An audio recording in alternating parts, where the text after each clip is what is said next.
Welcome to TradeTheMBA.com. This is John. This report is for the 27th of March. Well, NASDAQ's all we need to look at right here. As you can see from our DOC, orange caught between the cyan and the red is a continuation pattern, and it's a continuation of what? Yes, from that red there.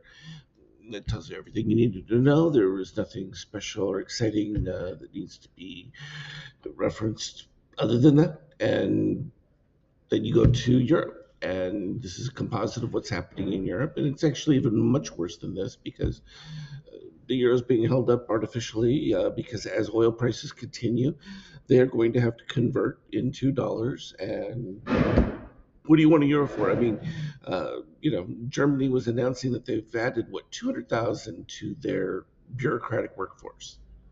All right, well, that's unproductive labor, but you do it to shift so that your unemployment rate doesn't look as bad. Um, you don't recover from this kind of thing. I mean, their production, they went from nuclear to no longer having that in their green energy push, and it's driving up costs ridiculous. They've ended their manufacturing. I mean, this was the bulwark. This was the thing that held the EU up as value. And, they're then wanting to spend hundreds of billions to fight Russia. Uh, Good luck with that. But this is the problem. Trump just announced what? You got another 10-day ceasefire, but you think oil prices are going down in that time? No. So you just added 10 more days to this chart at these levels. You already have Fed governors talking about what that means for inflation. And then we are at what? Your definition of, Jimmy Carter stagflation. High oil prices and rates that have to rise to cover that inflation cost during a complete collapse in economic demand. So recession, it's all built into this. And, you can talk about the idea that oil is going to drop like a rock, but is it really? Every day you go and the amount of millions of barrels that you're behind as far as supply goes, you don't make that up overnight. You don't make that up over a couple of weeks. The math isn't hard. I mean, you just don't do it. So then what does that do to, the ES, blah, blah, blah, blah? Well, your potential downside is far greater than this. We're still quite elevated. I mean, you're not that far from the peak of where you were. I mean, you haven't really lost a whole lot. So, in a broad perspective, this hasn't been all that damaging from a market view, but that can change and change fast. And intraday, this volatility, while I think is fantastic, some people, will say to me, "Oh, but the market's suffering." It's like I don't look at it that way. I look at price goes up, price goes down. As long as I know the direction, what do I care which way it's going? I really don't. But broadly, when you're talking about people's 401ks and that, they're nearly 100% focused on upside potential move. And what's the narrative to suggest that that's a reality? And then you throw in the whole AI situation, and eh, you know so all that huge blow up that the war might be over has been fully retraced now, which is modest. It's when we break these lows from that previous run is where it starts to get interesting. um, but no question about this. I mean, the spread is clear. We had the meeting point right here, separation of cyan higher from a spread standpoint, and orange crossing above green. All short signals. You also did not have a reset of steel below cyan at all. So again, super negative from that viewpoint. And yeah, that's exactly what happened. Now, it was hilarious to watch this one happen. And we can look at it from an intraday standpoint. Talk about ripping the face off of shorts here with that short cover rally. And that was all the dealer brokers for options needed to kill all the gamma and get themselves on the right side for the week that otherwise would have been, pretty rough for them. This gave that just narrow window to flip it all around. Um, that's just the way it works. You have to be prepared for that. That's why the whole idea of some people who like to really have tight stops and stuff always get whipsawed because the market is always hunting those. And it's always going to find a moment where it can get an imbalance and run with it. And once you start triggering those, it just was by triggered by trigger by trigger, and you get this massive rise in a matter of moments. And then, of course, it collapses because there's nothing left after that. and nothing else is reconstituting because of the volatility shift, and it all just plays into itself. So for my paint bar adjustment, obviously we can look at it by bringing in the original right here, which is the Diocon paint. So it was all pretty clean to the downside. Few little pop attempts, but we could see from the way the setup is. Again, you look at that steel spread to the orange, and when it reaches an extreme, you get a bit of a pop back up. But when it's like this, where are you going to go? As it starts to narrow, you get the fading again until it can expand, and then you're looking for this right there, that orange dip below green on higher rising DOC red, with magenta over, and boom, it starts to rise from there. But if we fast forward to the end of this chart, you get to see it right here. End of day, boom, everything's fine, and yeah, you just rip the face off of them. We get the buy. What did we get the buy? It was right here, the open of 65.21, and then you shoot all the way up to 65.90. So that's 70 points, and from a time scale, 11 to 12. So it's 1 minute. So yeah, you didn't have time to react if you don't have your computer set up, and you just filled back all that decline instantly. And of course, it retraced all of it.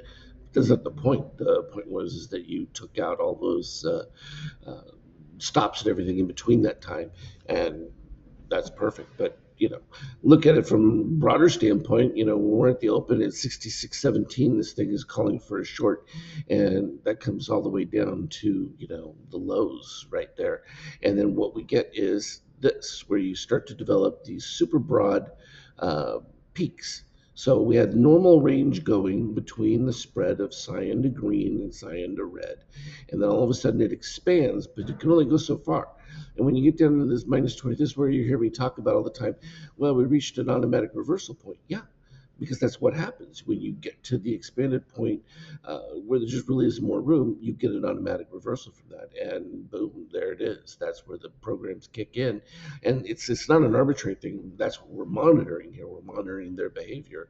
And their behavior says, okay, at that peak, boom, turn around. And then it reaches a quick peak as well and then fades back. And everyone thinks, oh, wow, I got a rally starting. It's like, no, this is just a normal expansion contraction. They decided at that point it was time to cover some of those shares, and boom, there it goes. And then you rinse and repeat. Every time you get that giant spread, you get the little teeny pop, not enough to sustain anything, and then as soon as it reverses back to the side, yeah, you get your nice drain. And that's exactly how it repeats over and over. And these are significant moves. I mean, we're talking, even if you look at it just from a 23% to a zero, uh, 10 points just to that level. And then you're talking about going all the way down another, 10 plus. So, just in this short little couple of minutes, you're looking at 20 points there. We had a 100 to 0 move here. So from 66.22 all the way down to 65.79. So, that's 40 some points right there. And just keep repeating that over and over again. And it's, even though I've got them colored where they're green, it's like you're not looking at that from a necessary buy. You're just saying, okay, that's a little short cover rally, and then you're just waiting for your peaks. And particularly, we find it interesting from an MBI standpoint. As you pivot below 25 every time, you just end up with these very short pivots versus the giant spike pivots.